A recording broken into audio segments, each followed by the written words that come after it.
Bonjour, bienvenue, mon nom est Ibrahima Touré, je suis consultant en informatique chez Fujitsu. Dans cette vidéo, s'inscrivant dans le cadre de nos séries de vidéos sur la technologie WPF de Microsoft, nous allons présenter la leçon intitulée Interface imbriquée 1 dans le chapitre Layout. Alors, nous allons faire Alt F et puis nous allons faire ajouter un nouvel item ici. Et à ce niveau, nous faisons fenêtre et nous allons mettre ici Interface imbriquée 1. Donc, et puis nous faisons OK. Dans cette interface imbriquée, nous allons utiliser un ensemble d'éléments que nous avons vus jusque-là, qui sont le stack panel, le dock panel et voire éventuellement le wrap panel. Mais bien avant de rentrer dans le vif du sujet, de présenter notre élément en utilisant ces différents containers, nous allons commencer par faire ou présenter une esquisse de ce que nous comptons concrètement réaliser. Alors à ce niveau, nous choisissons l'élément rectangle ici et puis nous allons commencer par placer un premier élément ici. Et dans cet élément-ci, nous allons placer un autre rectangle ici à ce niveau dedans. Puis nous allons placer un second élément en termes d'item. Et puis nous allons placer un autre élément aussi en termes d'item. Pour illustrer le fait ici que nous voulons avoir un panneau latéral gauche dans lequel nous allons avoir un ensemble d'éléments, un ensemble d'items à l'intérieur de ce dernier. Alors ici, pour la suite, nous allons avoir un grand text box. Et puis dans ce text box, juste en dessous de ce dernier, nous allons avoir un autre container ici. Et dans ce container-ci, nous allons placer un autre élément ici, ce qu'en fait qui va être un autre text box ici. Donc nous allons envoyer un peu plus par là. Et puis finalement, donc nous faisons sélectionner ici. Et puis par la suite, nous allons venir là et puis nous allons placer un autre bouton ici. Et donc voilà globalement ce que nous comptons faire en termes de réalisation pour notre interface en utilisant les éléments dock panel, wrap panel et stack panel. Alors nous faisons CTRL A pour tout cela et commencer par enlever ça afin de réaliser notre interface. Nous allons commencer par venir dans la partie A7 ici et donc nous allons filtrer la liste ici pour avoir un dock panel. Nous avons un premier grand dock panel que nous plaçons ici à l'intérieur, pour lequel nous allons placer les éléments margin, c'est-à-dire nous allons voir les éléments marge ici. Donc à ce niveau, nous allons mettre la valeur de ce dernier ici à 0, et puis 0 de tous les côtés, et puis 0 ici, pour que cet élément puisse occuper tout l'espace. Donc ce dock panel se trouvant placé là, donc en ce qui concerne l'horizontal alignment de ce dernier, nous allons venir là. Nous mettrons à stretch pour qu'il puisse occuper tout l'espace en termes de largeur. Donc nous venons dans 8 ici, nous mettons sa largeur à automatique, nous venons au niveau de la propriété broche de ce dock panel et puis propriété broche ici que nous mettons à une certaine valeur pour que nous puissions reconnaître notre dock panel. Alors ici nous plaçons à l'intérieur de ce dock panel un stack panel, élément qu'on a aussi vu. Donc dans le dock panel nous glissons ce stack panel ci et puis nous glissons un autre dock panel. Donc ici nous faisons dock, nous glissons cet autre dock panel. Nous venons pour l'outil sélection ici pour le premier dock panel. Donc pour le stack panel ici, nous allons donner une certaine couleur. Et pour cet autre dock panel, donc pour la couleur de notre stack panel ici, nous allons mettre cette dernière par exemple à une couleur bleuâtre. Et puis pour notre second dock panel à l'intérieur ici, nous allons lui donner la couleur par exemple jaunâtre, comme ceci. Juste pour pouvoir les différencier dans un premier temps. Et puis pour la suite, nous venons au niveau de notre stack panel ici. Donc à ce niveau, nous allons filtrer pour avoir les éléments rectangles. Donc en termes de rectangle, nous venons ici, nous commençons par placer un premier rectangle, puis un second rectangle, puis un troisième rectangle et puis un quatrième rectangle ici. Et ce que nous remarquons dans notre stack panel est qu'à chaque fois que nous mettons des rectangles, ces éléments sont tout de suite placés et orientés vers le bas. Cela c'est parce que le stack panel en termes d'orientation est à vertical par défaut. Pour la suite, nous souhaitons à ce que ce dock panel-ci occupe tout l'espace restant dans le grand dock panel. Pour ce faire, nous venons sur ce dock panel-ci, c'est-à-dire le grand dock panel, et puis on se rappelle que lorsque nous étions sur le dock panel, nous devions parler d'une propriété qui est la propriété last shield fill. et qui est une propriété booléenne et qui lorsqu'elle est mise à true va alors en ce moment permettre à l'élément, au dernier élément placé en son sein, que ce dernier puisse occuper tout l'espace restant.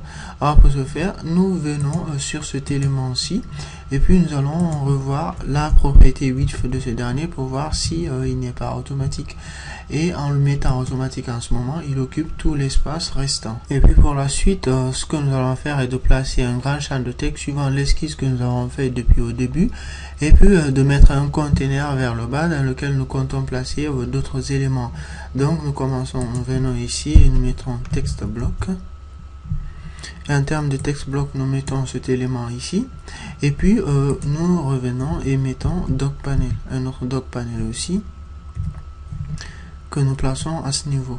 Donc sachant que notre texte bloc qui se trouve ici se trouve à gauche, qui sont tous accostés, donc nous avons le texte bloc, le doc panel ici, donc pour lequel nous allons mettre un certain broche.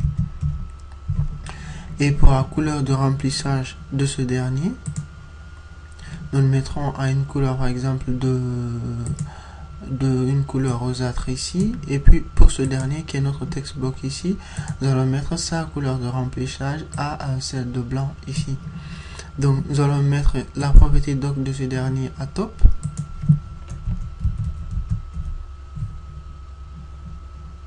Mais en procédant de cette façon, nous remarquons ici que notre texte bloc qui se trouve placé au top ici est assez rétréci à ce niveau, et que pour pouvoir l'agrandir, nous sommes obligés de faire cela. Mais en faisant, en l'agrandissant de cette sorte, il se trouve que notre texte bloc a alors, il lui a affecté des propriétés qui sont des propriétés ici statiques, et propriétés qui ne vont pas bouger lorsque notre interface va être en mode runtime ou que l'utilisateur va par exemple agrandir cette fenêtre. Alors nous, ce que nous voulons, c'est que nos différents éléments qui sont dans l'interface puissent suivre les différentes interactions que l'utilisateur va faire sur la fenêtre en termes d'agrandissement ou de rétrécissement. Alors pour ce faire, nous allons faire CTRL-Z à ce niveau. Donc dans notre grand doc panel ici, nous allons commencer par placer d'abord le doc panel et puis en dernier lieu placer notre text box. Donc mettons notre doc panel ici, et puis pour ce qui est de notre texte ici, notre text box, nous plaçons ce dernier. Et puis finalement voilà, donc nous avons notre doc panel ici, c'est-à-dire en premier lieu le doc panel, donc pour lequel nous allons mettre le broche ici, un certain broche, pour que nous puissions différencier par rapport au text bloc ici. Et dans ce grand doc panel ici, sa propriété last sheet de fill, nous allons mettre cette valeur à true. Et nous voyons alors que notre text bloc automatiquement occupe l'espace restant. Donc pour notre text bloc que nous avons ici, nous allons venir au niveau de sa propriété doc. Et pour ce dernier, nous allons le mettre alors à la valeur de top. Puis pour ce qui est en ce qui concerne notre élément ici, c'est-à-dire notre doc panel que nous avons là, pour sa propriété doc, nous allons le mettre à la valeur de button. Et puis à ce niveau, nous avons l'impression que notre doc panel n'est pas présent ici dans la fenêtre, mais il est juste là, un peu en bas. C'est parce qu'il n'y a aucune largeur qui se trouve placée sur lui, et que vu que dans le grand doc panel que nous avons ici, dans lequel se trouve notre premier doc panel et ce doc panel-ci, la propriété de l'Achille fill de ce dernier étant mise à true, ce qui fait que ce text box étant le dernier élément, alors il occupe tout l'espace alloué et restant dans ce grand doc panel. Alors nous, sur ce doc panel-ci qui se trouve en bas ici, nous revenons sur ce dernier. Et en termes de margin ici, nous voyons que les marges de ce dernier sont tous à 0,00. En termes d'horizontal alignment, sa propriété horizontale element est à stretch, et en termes de largeur ici, nous nous assurons que sa largeur est à automatique. Alors à l'intérieur de ce dernier, nous allons commencer par placer un bouton.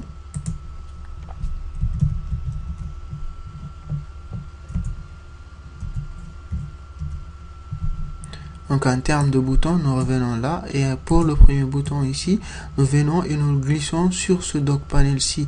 Nous nous assurons que ici, donc c'est écrit Create in Doc Panel, donc nous le glissons dessus et nous voyons que notre bouton se trouve placé dans ce doc panel-ci. Nous venons là et nous mettons Text Box. nous prenons ce text box-ci, qui est le dernier élément dans ce doc panel-ci. Donc, create in doc panel, ce texte sort ici au niveau du tooltip, et nous le lâchons dedans, et notre text box se trouve placé ici à l'intérieur. Pour ce doc panel-ci, nous venons, et au niveau de la propriété lâcher le fil de ce dernier, nous le mettons à true, et notre texte ici occupe toute la partie. Pour ce qui est de notre bouton ici, nous revenons sur ce dernier, et nous mettons sa propriété doc à la valeur de right. Et voilà. Donc pour la suite, pour notre bouton que nous avons là de sélectionner, nous lui donnons une certaine largeur minimale. Donc nous allons faire min width ici, auquel qui est mise à la valeur de 0, que nous allons dire à la valeur de 50. Plutôt celle-là à 0, c'est-à-dire la largeur, la hauteur minimale, donc nous mettrons à la valeur de 50. Et puis pour la largeur minimale, nous mettons la valeur de cette dernière à celle de 100 par exemple. Donc finalement, ayant cela, pour notre text box ici, on a différents éléments que nous avons ici. Nous sélectionnons le tout et nous allons mettre une certaine marge, certaines propriétés de marge sur ces différents éléments. Donc nous venons là et nous faisons margin. En termes de marge, nous mettons les marges de ces différents éléments pour chacun d'eux à la valeur de 3. Donc voilà, donc finalement nous avons une interface qui respire assez bien et nous avons ici à l'intérieur nos différents éléments de placer. Après nous faisons F5 pour tester cette interface. Et puis à l'intérieur ici, nous voyons finalement que nous avons nos différents éléments de placer ici. L'objectif était au début de réaliser cela en utilisant les éléments docpanel et stackpanel. Ici, nous redimensionnons notre élément ici et nous voyons que les différents éléments suivent. Vers la largeur, nous redimensionnons de cette façon. Nous voyons que notre interface suit assez bien. Et puis, nous agrandissons assez largement cet élément et nous voyons que les différents éléments suivent cet agrandissement.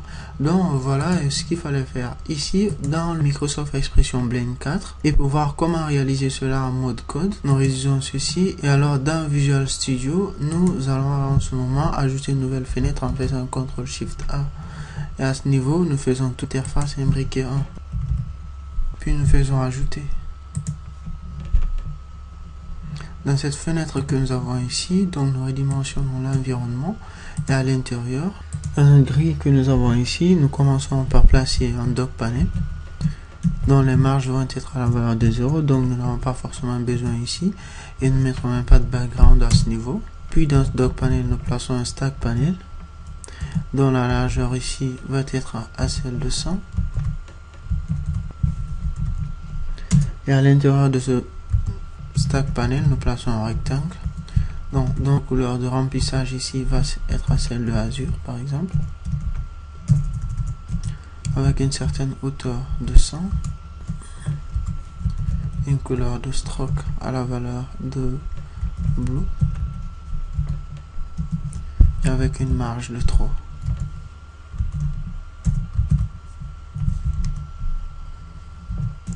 Nous copions tout cet élément-ci que nous plaçons une fois, deux fois et trois fois.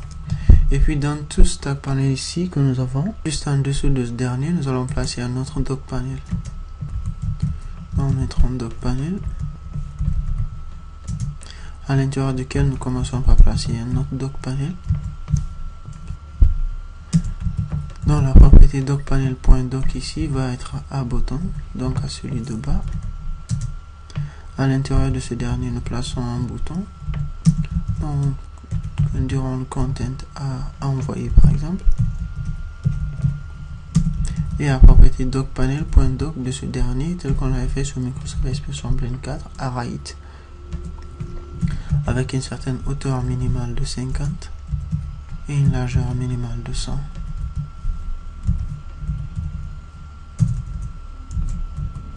Avec une marge de 3. Donc auquel nous donnons une certaine marge ici de 3 aussi. Et puis toujours, mais au-delà de ce dock panel-ci, nous plaçons à l'intérieur du grand dock panel un text box avec un certain texte de ceci. Puis la propriété dock panel.doc de ce dernier à celle de top avec une marge de 3. puis prenons tout ceci que nous plaçons dans notre grand dock panel ici. Et puis voilà, à ce niveau, nous avons notre interface. Donc pour notre fenêtre ici, en termes de largeur ou de hauteur, nous allons mettre cette dernière par exemple ici à celle de 640. La hauteur à 10-400. Et puis la largeur par exemple à celle de 600. Et puis finalement à ce niveau, nous avons notre interface telle que réalisée dans Microsoft Expression Blend 4. Donc à ce niveau, pour ce dernier, nous pouvons faire par exemple le Windows Startup Location.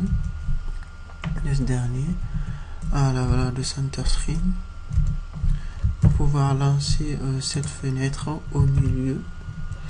Et puis dans la partie, donc cette fenêtre s'appelle interface imbriquée pour pouvoir faire d'elle la fenêtre de lancement par défaut dans ce projet-ci. Nous localisons ceci dans la solution, venons dans la partie application et mettons le nom de cette fenêtre ici. Enlevons la partie application et puis nous lançons cette fenêtre pour voir si nous avons le même résultat. Et à ce niveau, nous avons ceci en termes de résultats. Nous agrandissons la fenêtre et nous voyons les différents éléments. Agrandissons dans ce sens, voilà, et nous agrandissons ici et nous avons le même résultat tel que nous l'avions dans Microsoft Expression Blend 4 en mode design. Donc voilà globalement ce qu'il fallait réaliser en termes d'interface imbriquée. Nous avions souhaité à ce que cette interface puisse avoir des différents éléments placés à son sein et taillés proportionnellement et que les marges soient bien placées pour que nous puissions respecter certaines normes en termes de réalisation de prototypes ou en termes de réalisation de design d'interface. Merci d'avoir suivi cette vidéo. Je vous donne assez rapidement rendez-vous dans d'autres vidéos toujours portant sur la technologie WPF de Microsoft. Merci encore une fois de plus. Au revoir et à bientôt.